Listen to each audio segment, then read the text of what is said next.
Alright, so I'm going to go ahead and teach you how to read notes on the staff and where they're located on the piano, and it's actually simpler than you might think, and this actually goes for any instrument, how to read the notes on the staff. So there's three things that you need to know.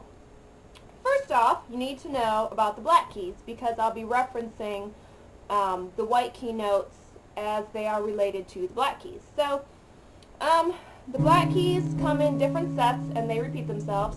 So we have sets of 2 black keys with white keys on either side, and then we have sets of 3 black keys with white keys on either side. So I want you to go up and down the piano and practice playing the sets of 2, and then practice playing the sets of 3 up and down the piano. Alright? So make sure you're good at that. And then let's go on to the white keys.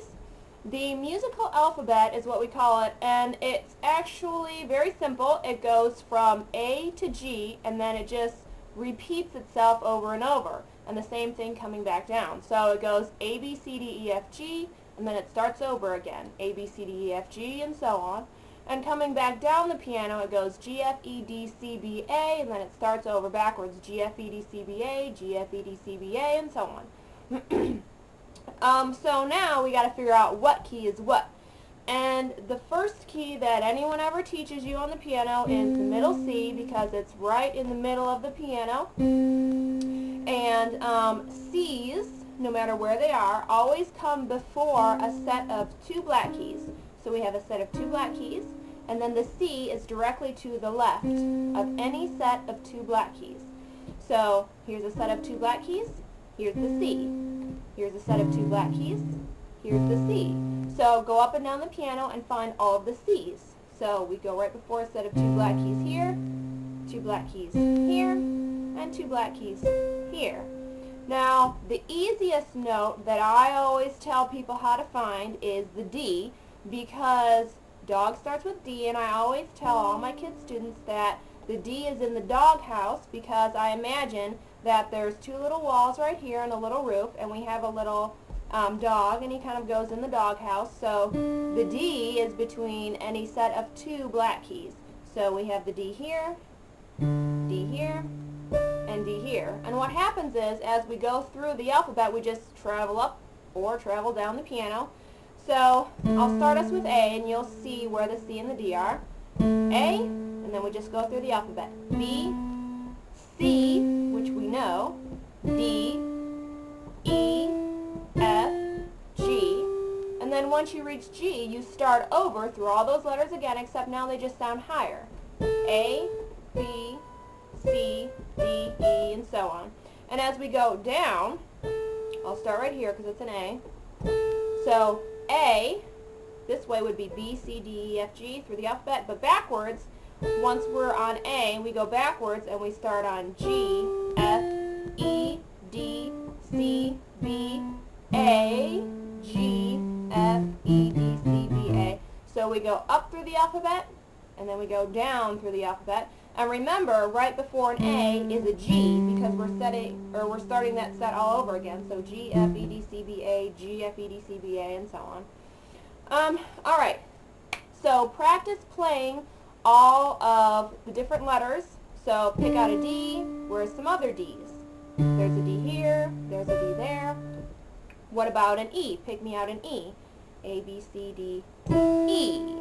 And then think about, okay, it's right to the right of a set of 2 black keys. So pick out an E, pick out an E, pick out an E, pick out all the E's, pick out all the F's, pick out all the G's, and then pick out the A's, B's, C's, D's, and so on. So practice picking out any letter that you may call out, and always think in your mind in reference to where they are with the black keys. So, alright, let's pick out a G. So think about the set of 3 black keys and where it's located by those black keys, and then just mimic it going up and down the piano. So practice those until you get them good, and then we'll go on to the staff. So this next section is about the staff, and it's actually set up just like a keyboard if you think of it that way. I have a little musical staff board right here that we can kind of learn off of. And what happens is, if I turn it this way, it kind of looks like the piano. Going up the staff this way, you go up the piano this way. Going down the staff this way, you go down the piano this way.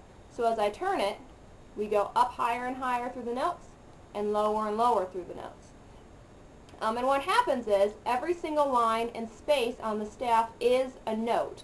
So this right here is actually the middle C, and I'll point that out. That's your middle C, and it's right in the middle of the staff.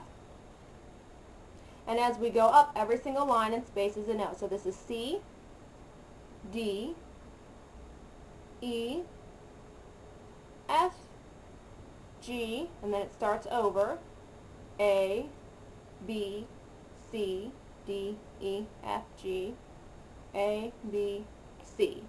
So it just repeats itself over and over again, just like on the piano. We have a C, a C, a C. And then of course backwards is C, B, and we're going backwards this way. C, B, A, G, F, E, D, C, B, A, G, F, E, D, C, and so on. So the good things to remember are the C's, because they're easiest to find on the piano. Right off the bat you can find them.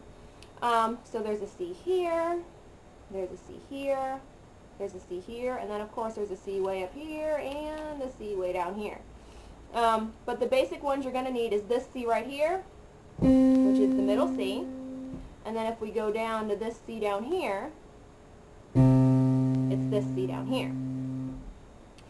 And a good thing to practice is get out some sheet music and pick out a note and try and figure out what it is by counting up or down from a note that you know. So let's say the note's right here, and if you know where all the C's are, you can go C, D, E, F. Oh, that's an F. And it's going to be the F right below the middle C, or right up from the lower C. So that's your F. So if you have a note here, and if it goes up, and then if it goes up again, and again, and again. So that's how you read them. You have C, the middle C, D, E, F, G. And this actually gets much easier once you know where all your letters are on the piano. You'll be able to see it easier by looking at the staff kind of like this. The middle C, up, and then down. There are one more thing that we need to know about these little lines, and I'll pull out some different cards to kind of show you those. On music, sometimes we'll have a note that looks like this, and the first line down with that little line through it, that's the middle C, of course, the C that we see right here. But there's also one that comes near the bottom staff down here, and these are actually the same note.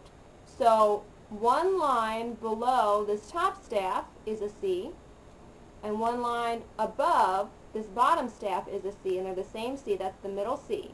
So I'm actually going to leave these right here so you can kind of reference them. Now, something a little different is these two right here. And these are actually the same note. And if you think about it, this is a C, and then this is a D, because it's just going up to the next space. So we have a C, D. Now if you look at this other one, if you recall, that first line is the middle C. So right above the middle C is what note? It's actually the D. Middle C, and then we have the D. So as you count up and down through the lines, you'll come across some notes that are the same in the right hand and in the left hand. So keep that in mind. Don't be afraid to go past where the left hand would usually play into the right hand notes if that's what the music calls for. Alright, so we have this is the same note. These are both D's. And this is actually the same note, because if our middle C is on that line, what's below the middle C? It's the B, right?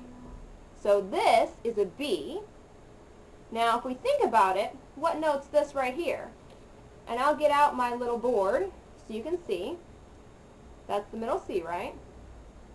Well, what's that right there? That's a B because it's right below the C. Okay? So some notes are the same in the right hand and the left hand, but usually you'll stick with left hand down here and right hand up here, and remember that the C is in the middle. Okay? So try and remember where your C's are. Here's a C, and it's this one. And then we have the middle C, which is this one. And then we have a higher C, which is this one. Now remember, there's only one spot on the staff, except of course the notes that are the same in the top and the bottom. But there's only one space on the staff, and that represents one key on the piano. This right here is a G. C, D, E, F, G. So that's a G. And that one only represents this G right here. You cannot play this G because this G is actually down here. So you have to make sure you get the correct key on the piano for the correct line or space on the staff. And a couple other things about the staff is this is called the treble clef, and that means that's played with your right hand because it's higher up. And this is the bass clef, and it represents the left hand a little bit lower down. So keep that in mind as you go, and practice going through the A, B, C, D, E, F, G, find your sets of black keys, 2s and 3s, find the letters on the piano, D is in the doghouse, D, E, F, G, A, B, C, D, E. Practice going up and down, G, F, E, D, C, B, A, G, F, E, B, C, B, A, and so on. And then pull out a piece of music, look at the staff, maybe even get some little flashcards, and figure out what all the notes are that are on the music.